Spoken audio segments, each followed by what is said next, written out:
Mundur wir. Apa yang dikatakan oleh Paulus dalam Roma 8 ayat 28, Allah turut bekerja untuk mendatangkan segala kebaikan, termasuk langkah mundur. Tuhan itu lebih dari rumput. Tanya rumput aja, tanyakan pada rumput bergoyang. Apakah rumput bisa menjawab? Di mimbar ini selalu saya katakan rumput bisa menjawab. Memang tidak pakai suara. Orang dari dulu Israel diatur kok. Israel itu pensiunnya umur 50 tahun. Udah kecil. Kita masih lumayan dikasih waktu sama Tuhan. Saya 65 tahun, majelis 70 tahun. Dan jangan pernah belajar mencari kambing hitam. Biasanya kambing hitamnya yuk kita sendiri. Mundur wir. Rencana Tuhan lebih dahsyat dari rencana manusia. Bacaan diambil dari Keluaran 14 ayat 1 sampai 8. Berfirmanlah Tuhan kepada Musa, demikian, katakanlah kepada orang Israel supaya mereka balik kembali dan berkemah di depan Pi-hahirot antara Migdol dan laut, tepat di depan Baal-Sefon berkemahlah kamu di tepi laut. Maka Firaun akan berkata tentang orang Israel, mereka telah sesat di negeri ini, padang gurun telah mengurung mereka. Aku akan mengeraskan hati Firaun sehingga ia mengejar mereka. Dan terhadap Firaun dan seluruh pasukannya, aku akan menyatakan kemuliaanku, sehingga orang Mesir mengetahui bahwa akulah Tuhan. Lalu mereka berbuat demikian. Ketika diberitahukan kepada Raja Mesir bahwa bangsa itu telah lari, maka berubahlah hati Firaun dan pegawai-pegawainya terhadap bangsa itu. Dan berkatalah mereka, apakah yang telah kita perbuat ini, bahwa kita membiarkan orang Israel pergi dan dari perbudakan kita? Kemudian ia memasang keretanya dan membawa rakyatnya serta. Ia membawa 600 kereta yang terpilih, ya segala kereta Mesir, masing-masing lengkap dengan perwiranya. Demikianlah Tuhan mengeraskan hati Firaun Raja Mesir itu, sehingga ia mengejar orang Israel, tetapi orang Israel berjalan terus dipimpin oleh tangan yang dinaikkan. Mundur wir, rencana Tuhan lebih dahsyat dari rencana manusia. Renungan dibawakan oleh Pendeta Ria Jacobs. Tuhan Yesus memberkati. Coba kita lihat dari atas itu Ramses ya, 1. Kemudian dalam Keluaran 13 ayat 20 dikatakan dari Ramses mereka berangkat ke Sukot.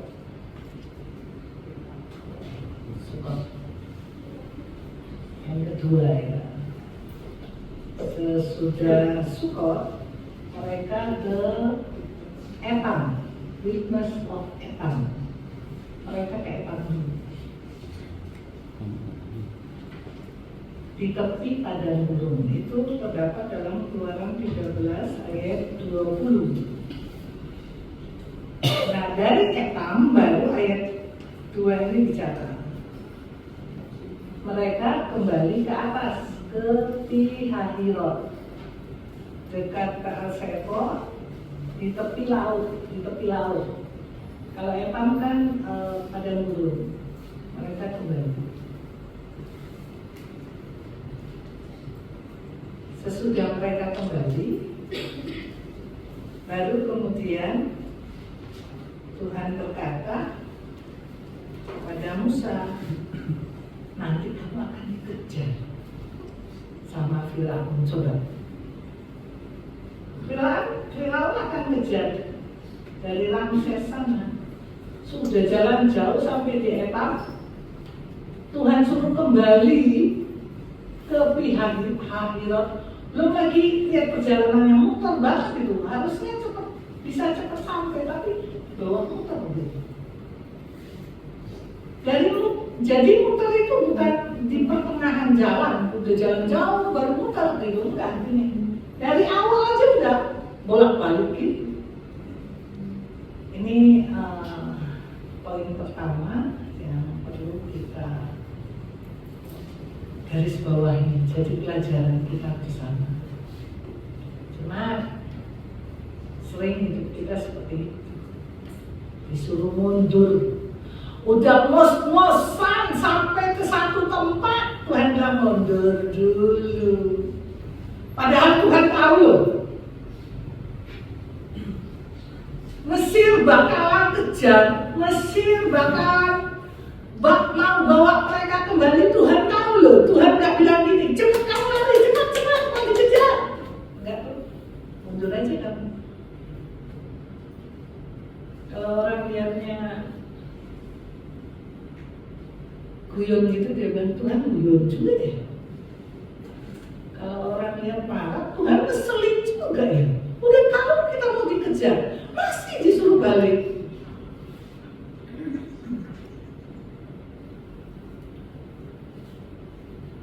Dan satu hal, perjalanan Israel adalah perjalanan kita juga. Jadi, kalau kita berjalan sudah cukup jauh dan terasa sudah sangat berprestasi, tapi kalau Tuhan suruh kembali, jemaat, jangan kecewa. Lakukan saja. Mungkin Tuhan udah bilang, cuma kita double, akhirnya dibuatlah kita gagal. Gagal itu adalah cara Tuhan untuk membawa kita kembali ke Pihahirot, depan Baal Zephon di tepi laut.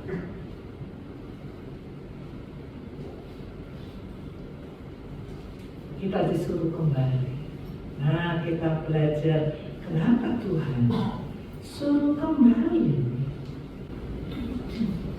Cuma terima kasih. Satu, Tuhan mau menunjukkan kamu keluar karena kuasaku. Kamu di sini juga karena kuasaku. Mazmur 121 kan, keluar masukmu dalam pimpinan Tuhan. Kamu bisa keluar SMP, haleluya. Masuk SMA, haleluya. Seperti saya sekarang, saya boleh keluar tugas sebagai pegawai GPIB, haleluya. Saya boleh masuk masa emeritus, haleluya. Itu semua hanya karena Tuhan. Dan kalau kita keluar dipimpin, kita berjalan menuju masuk dipimpin, kita masuk dipimpin, kita berjalan menuju keluar dipimpin. Itu yang mau dikatakan Tuhan dalam perjalanan Israel. Bukan cuma aku ngos-ngosan untukmu keluar dari Mesir, tapi perjalanan mulai dari Sinai sampai dengan tanah perjanjian, aku tetap pimpin kamu. Paham? Immanuel? Jadi untuk pelajaran pertama bagi jemaat sekarang yang rasanya harus mundur, Tuhan kok gini sih? Ayo belajar lihat dari pelajaran Alkitab hari ini. Kita disuruh mundur, lain kali kita nggak tahu kan ada bahaya. Israel disuruh mundur, nggak tahu ada bahaya. Tapi Musa sudah tahu, orang Musa dikasih tahu. Tapi apa Musa protes? Tuhan, kan Mesir bergantung Tuhan. Gimana kalau kita mundur? Kedap-kedap kita, enggak? Musa ikut itu maunya. Orang yang setia, dia nggak bikin panas umat. Kita mundur ya, tapi jangan kaget ya. Nanti ada Mesir loh, ngambil enggak dia gitu. Ini sisi lain yang jemaat silakan tangkap sendiri, tapi saya tidak akan kembangkan. Jadi mari jemaat yang kekasih, kalau hidup kita mundur ekonominya, mundur dalam sekolahnya, mundur coba itu ada maksud Tuhan.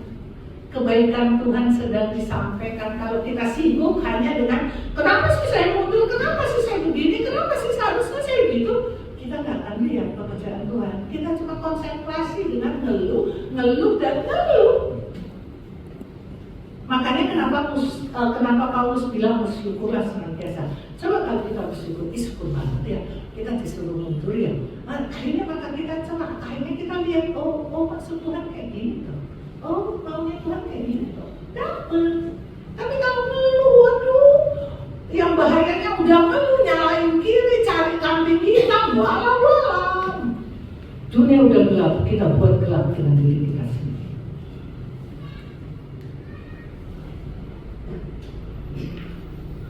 Jadi jemaat yang terkasih, apa yang dikatakan oleh Paulus dalam Roma 8 ayat 28, Allah turut bekerja untuk mendatangkan segala kebaikan termasuk langkah mundur. Bersyukur dengan langkah maju, yes, tapi juga belajar bersyukur dengan langkah mundur. Susah loh mundur. Hal kedua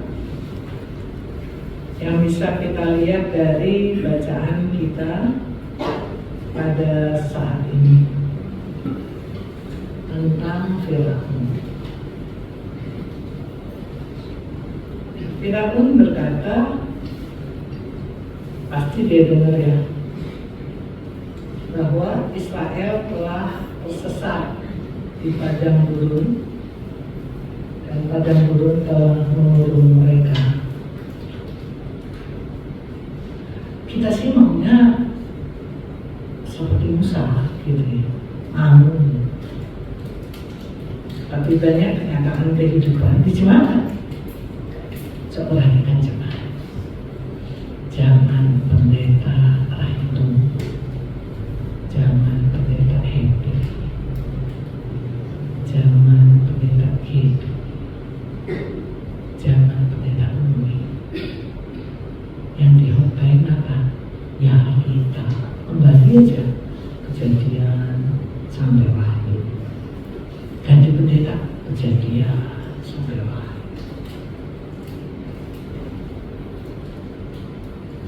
Apa maksudnya? Adalah bahwa sepanjang dunia berjalan, kita terus diingatkan dari firman Tuhan yang sama untuk dilakukan. Nah, Firaun udah 10 tulang, gak kapok-kapok. Firaun sudah mendapatkan tulahnya, gak main-main. Terakhir anak sulungnya mati semua.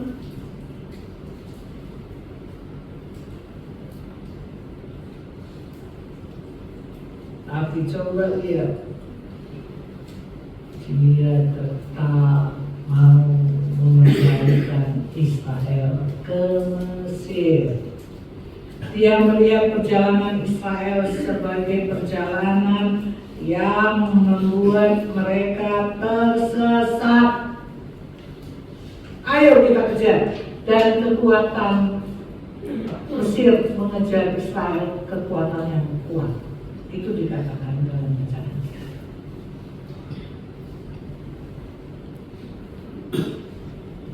Itu Firaun ya, nggak belajar dari 10 kurang. Anaknya udah mati, nggak kapok. Dia nggak percaya firman, tapi dia mengalami, dia omongi, kemudian dialami, kemudian dia minta ampun, tolong dong Musa, cabut dong Musa. Semua tulah tercabut, terkeluarkan dari tulah-tulah itu karena Firaun minta ampun. Jadi Firaun itu diajar untuk berdialog dengan Allah dengan cara dipaksa. Tapi paling tidak dia punya pengalaman luar biasa. Tapi dasar nggak percaya ya. Dapillah dia 10 tulah tidak membuat dia kapok. Cuma kita itu banyak dalam kehidupan tulah-tulah. Ada yang jedahnya pendek, ada yang jedahnya panjang. Dikasih ini supaya bertobat, dikasih itu supaya kapok, dikasih ini supaya berubah. Tidak, berdoa.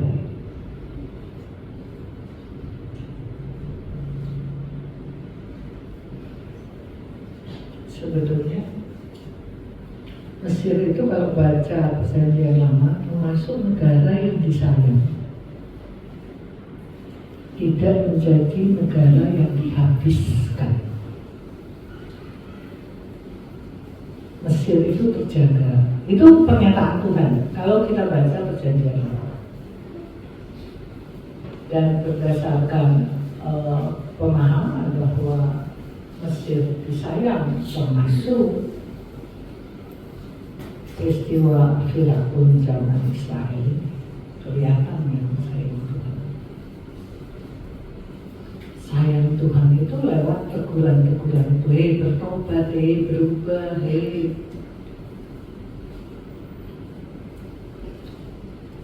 Jemaat yang dikasih dalam Tuhan Yesus Kristus. Kenapa ya Firaun kok kapok gitu ya? Kalau saya mencoba memahami, karena sejak awal apa perkataan dia di awal, siapa Tuhan itu?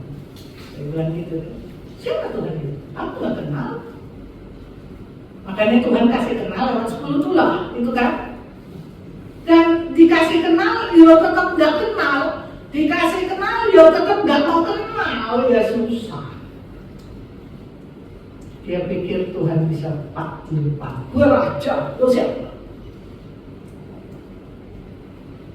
Cuman bukan hanya Firaun bisa seperti ini. Kita juga waspadai. Kita dikasih pengalaman yang luar biasa dalam hidup. Bukan kok Tuhan marah sebetulnya. Prinsip perjanjian baru juga beda. Prinsip perjanjian baru itu Allah mengasihi isi dunia. Kalau perjanjian lama jelas Allah mengasihi bangsa Israel. Kalau perjanjian baru Allah mengasihi dunia. Lah, kalau Allah mengasihi dunia kok banyak yang masih susah. Ya dalam hal kasih. Jadi kalau umpama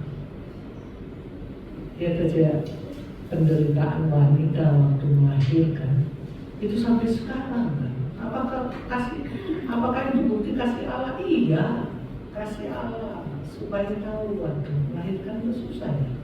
Anak pun diceritakan dan demikian berproses susah ya.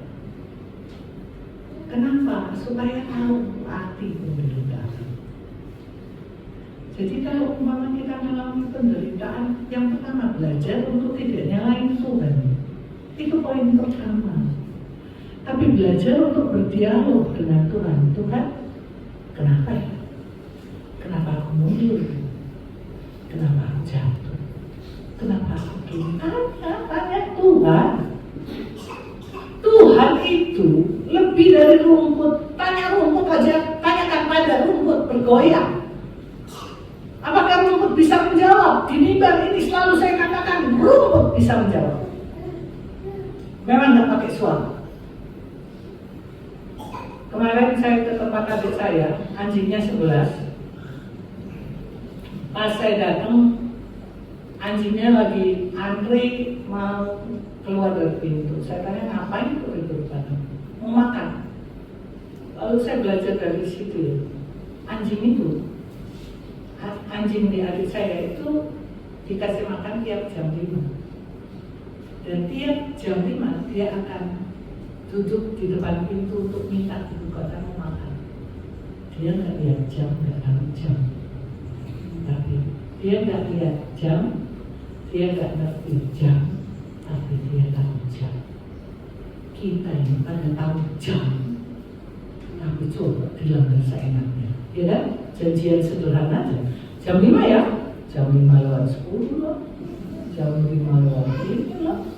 Anjing udah tahu dia jam makan. Saya cuma bilang, wah, Allah itu keren banget. Segitu loh cuma makhluk binatang punya sesuatu yang Tuhan tanamkan dalam dirinya yang gak beda jauh dengan kita. Bagaimana dengan kita? Terlalu banyak manusia seperti Firaun gablok gitu. Asal ada masalah, cari kambing hitam. Asal ada masalah, makin menjadi-jadi. Asal ada masalah, makin gila.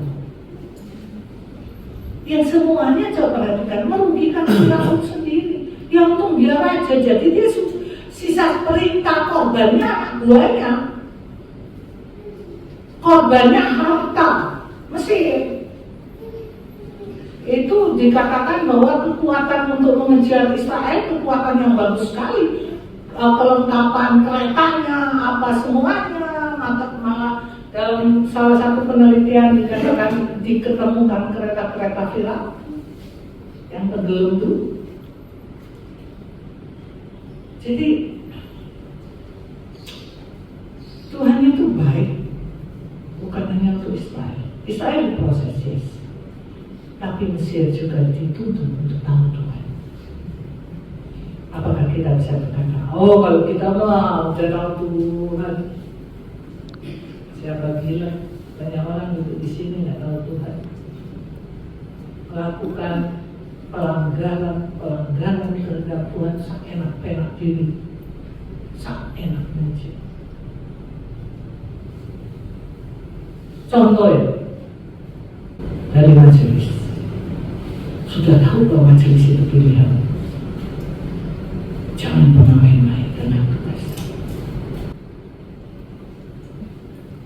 Tapi enak aja, udah jadwal. Hanya karena urusan kecil, kalau urusan ada yang sakit, boleh kali ya. Tapi kalau urusan hanya kecil, apalagi cuma ngantar ke mall, kemudian tugas tidak dilaksanakan, itu kan orang yang main-main dengan pekerjaan Tuhan, orang yang main-main dengan panggilan Tuhan. Saya 41 tahun pelayan, dan saya melihat itu. Kalau perkunjungan, kemudian melakukan dialog, itu majelis-majelis yang main-main dengan pekerjaan Tuhan. Wah, di ujung sudah pensiun, penyakitnya macam-macam, ditelusuri, oh ternyata majelis. Tapi saya nggak tanya, apa bapak, apa ibu dulu sering absen, sering atur jadwal, seenaknya saya nggak tanya. Saya cuma pikir ini pasti bukan yang tipe setia. Apa Tuhan marah karena kamu nggak setia? Enggak. Tuhan lurusin. Nah, tugas saya untuk ingatin. Mungkin pada waktu pelayanan kemarin saya minta ampun lah sama Tuhan. Apakah Tuhan marah dengan itu? Enggak, untuk lurusin, minta ampun. Dikasih kerjaan kok nggak kerja sih. Nah sekarang kalau nggak bisa kerja lagi gimana? Jadi bukan hanya majelis ya, pengurus PLK kalau sudah dikasih kesempatan, pakai itu dengan baik, isi. Karena ada waktunya, itu Tuhan bilang, orang dari dulu Israel diatur kok. Israel itu pensiunnya umur 50 tahun, udah pensiun. Kita masih lumayan dikasih waktu sama Tuhan. Saya 65 tahun, majelis 70 tahun. Masih majelis sebelum 70 tahun masih bisa dipilih. Berarti 75 tahun mereka masih dikasih kesempatan. Tapi ada gereja-gereja yang buat kebijaksanaan lain. Nah itu lain lagi. Karena terlalu banyak aset, karena kekurangan aset, nah itu jadi tarik ulur sidang majelis Jumat. Jadi mari jemaat yang kekasih dalam Tuhan Yesus Kristus, jangan tunggu 10 kebanyakan. 1-2 kali langsung sadar, kenapa hidupku sialan? Aduh Tuhan lagi butuh aku ya. Langsung kembali. Dan jangan pernah belajar mencari kambing hitam. Biasanya kambing hitamnya yuk kita sendiri. Karena kita hitam, kiri kanan kita lihat hitam.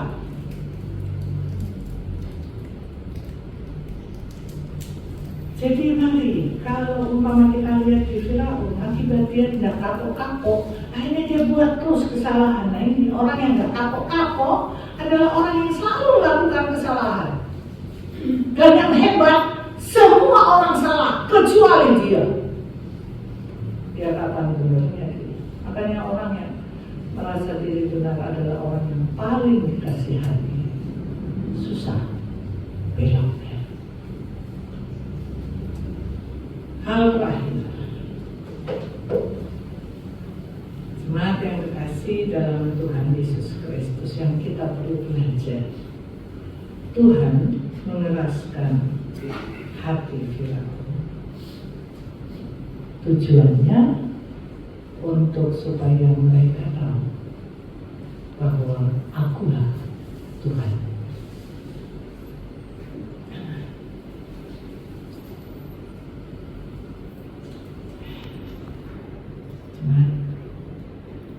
Amsal 16 ayat 1. Bolehkah jemaat ada yang membacakannya? Amsal 16 ayat 1.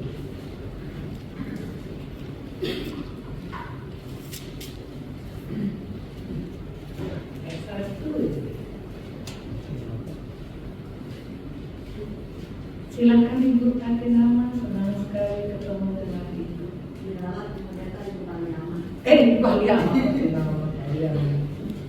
Amsal pasal 16 ayat 1 berkata, manusia dapat menimbang-nimbang dalam hati, tetapi jawaban lidah berasal dari Tuhan.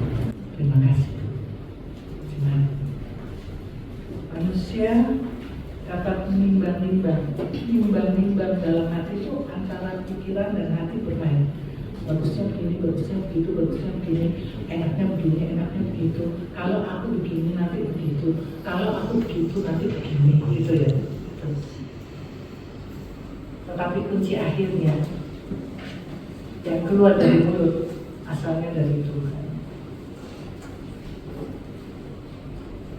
Makanya dalam kisah para rasul dibilang, kalau kamu lagi di pengadilan, kamu tidak tahu mau ngomong apa, nggak usah takut, nanti apa yang kasih tahu, kamu ngomong apa. Kaitannya dengan Amsal 16 ayat 1.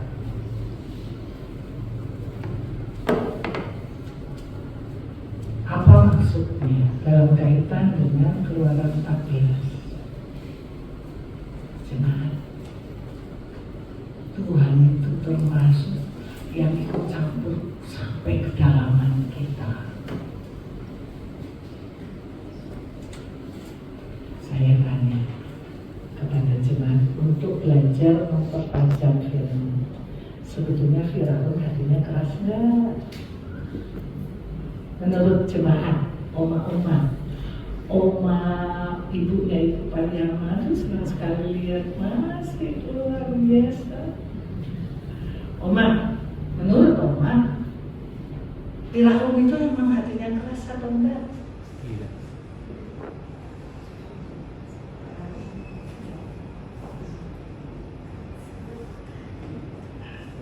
Gak yakin juga ya, Oma, keras enggak? Bapak Ibu, Firaun hatinya keras enggak? Tidak. Cuma Firaun itu hatinya bagus tuh, karena dikeraskan sekitar. Kalau dia pada dasarnya keras, nggak perlu modal dari itu.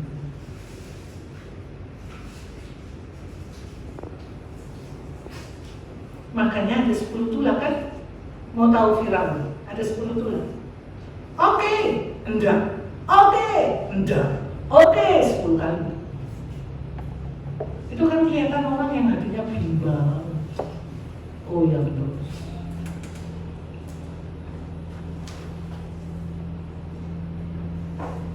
Itu sebabnya dikatakan Tuhan mengeraskan hati Firaun.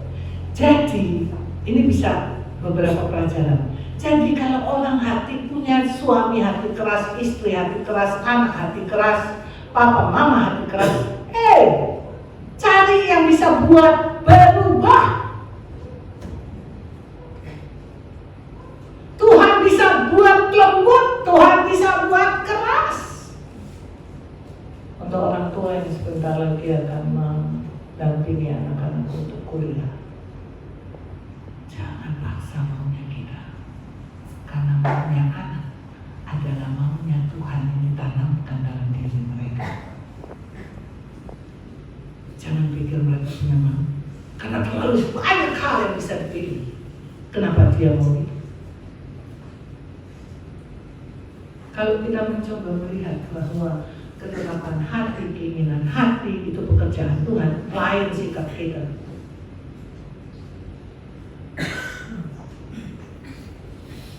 Itu sebabnya pada waktu Musa mendengar bahwa Tuhan mengeraskan hati Firaun, dia 10 kali pun gak capek. Orang dia berpikir, gimana Tuhan yang kerasin, ya udah ikutin aja dia maunya Tuhan, ikutin aja deh. Loh Musa capek loh Bapak Ibu, 10 kali pergi ke istana, keluar dari Mesir, masuk lagi ke istana, keluar lagi. Kira nggak capek, tapi karena dia tahu itu pekerjaan Tuhan. Itu loh orang kalau tahu jelek dalam izin Tuhan, bagus dalam mau Tuhan. Kalau kita lihat dalam situasi itu, maka beda cara kita menyikapi, beda cara kita hidup. Misalnya punya anak, mantu aneh gitu ya, punya anak yang sudah nikah aneh gitu ya. Kita bisa belajar apa ya maksud Tuhan ya. Kenapa ya?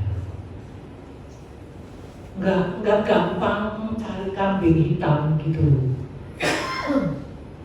Orang yang kalau saya kasih kesimpulan umum saja, orang yang gampang cari kambing hitam, dia yang hitam. Coba evaluasi apa yang ada.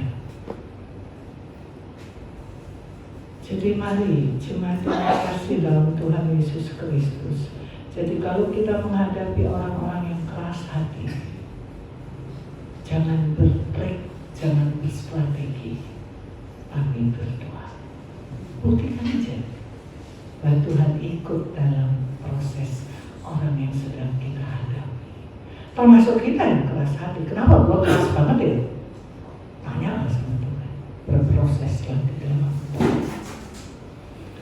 Hal berikut yang bisa kita lihat dari bacaan kita pada saat ini, jemaat, Tuhan sudah kasih tahu bahwa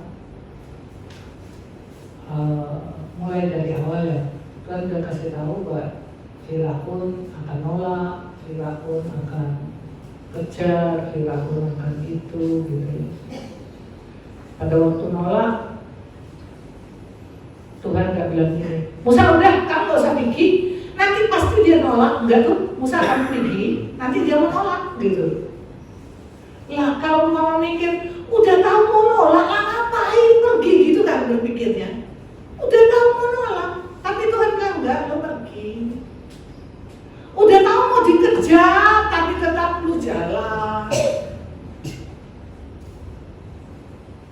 Banyak pelajaran yang bisa kita tangkap dari sisi ini, tapi yang saya lagi garis bawahi lagi jadi benang adalah bahwa kalau kita disuruh Tuhan, udah lakukan. Jangan pikir tolakan orang, jangan pikir ngamuknya orang. Tuhan suruh kamu itu, ya jalankan itu, titik. Kan banyak orang yang, iya kalau saya ngomong, dia duluan. Kalau dia marah, kalau dia musuhin aku, kalau dia nggak suka aku, ngapain? Jadi tidak melakukan karena mencoba berpenafsiran tentang tanggapan atas apa yang kita lakukan. Jangan, kalau disuruh lakukan, lakukan saja itu. Mau nanti ditolak, mau nanti diterima, mau nanti diprotes, urusan dia bukan urusan saya, urusan saya. Ikuti apa maunya Tuhan. Apa sih urusan saya? Cuma ya kalau kita di warta jemaat bilang ada sektor, urusan saya lakukan benar. Jangan mikir gini, ya kok dia senang saya datang, ya kalau umpama dia datang, kalau aku datang lalu di rumahku nanti dia nggak datang. Oh jangan itu. Kita lewat lewat warta itu perintah loh. Perintah Tuhan lewat gereja. Warta itu jangan main-main warta itu. Hari ini ada sektor, hari Rabu ada sektor, hari ini ada soal kecil kok Tuhan suruh kita kecil-kecil kok. Ada latihan paduan suara yang bisa nyanyi. Ada pendeta-pendeta yang ada ekstrem yang bilang bahwa orang yang nggak bisa nyanyi nggak masuk surga. Itu ekstrem memang. Tapi sebetulnya ada betulnya Bapak Ibu. Kenapa? Lah di surga cuma nyanyi-nyanyi terus. Kalau kita nggak bisa nyanyi, makanya disuruh latihan di dunia ini. Kita nggak disuruh tutup mulut, disuruh latihan. Mau nanti agak miring sedikit nggak apa-apa. Suami saya ini Bapak Ibu sering saya jadikan contoh. Wah di awal-awalnya dia nggak malu, dia tetap nyanyi. Lain kali kita istri dan anak-anaknya kesel, nggak tahu kalau dia itu miring apa, tapi dia tetap nyanyi. Dan dia kalau nyanyi pasti latihan duluan di rumah. Lain kali agak tegang sama saya kok pulang, kenapa? Pas sampai di konsistori ada 3 paduan suara. Dia udah bilang dari mobil, saya nyanyi ya sebelum.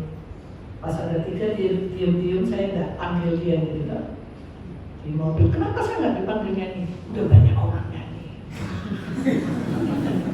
Nanti kita nyanyi nggak jadi berkah. Oh, udah tegang.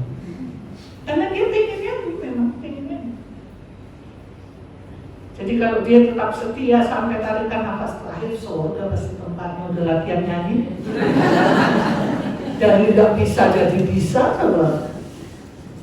Jadi suami saya jadi contoh bahwa jangan jadi alasan bahwa kita nggak bisa, talenta saya bukan itu. Makanya kan Tuhan kasih talenta 1, talenta 2, talenta 3. Emang ada yang kurang bisa nyanyi, tapi belajarlah bernyanyi.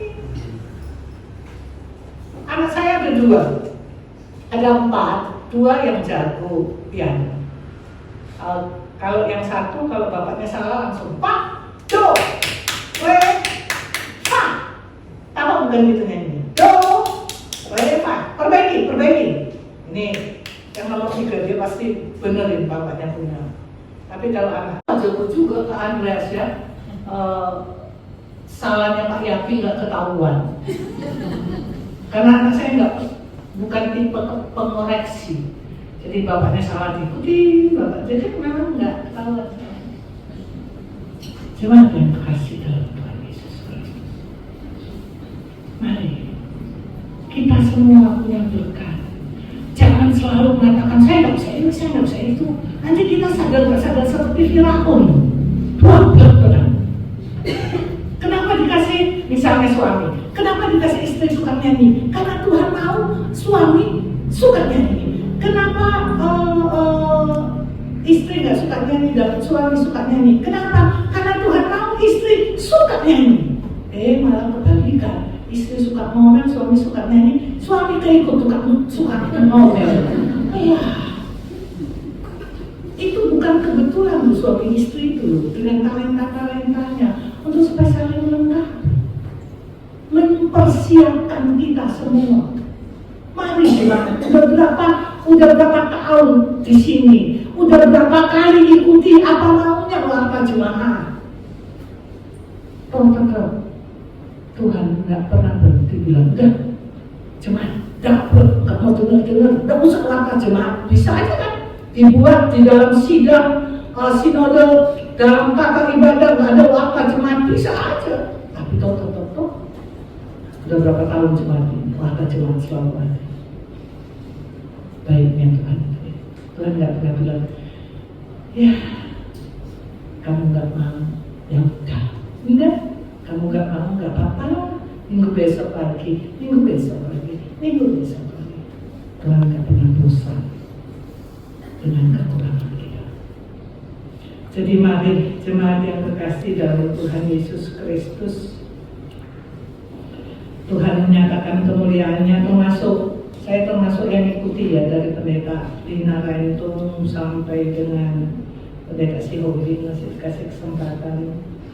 Saya termasuk mengikuti mengatur kasih rasanya. Mari jemaat melihat pekerjaan Tuhan di jemaat ini. Tuhan pakai orang-orang, Tuhan libatkan orang-orang keren-keren. Biarlah itu pekerjaan Tuhan besar banget ya. Kita seperti Yohanes, Tuhan semakin besar dalam diriku dan aku semakin kecil. Terpujilah Kristus. Amin.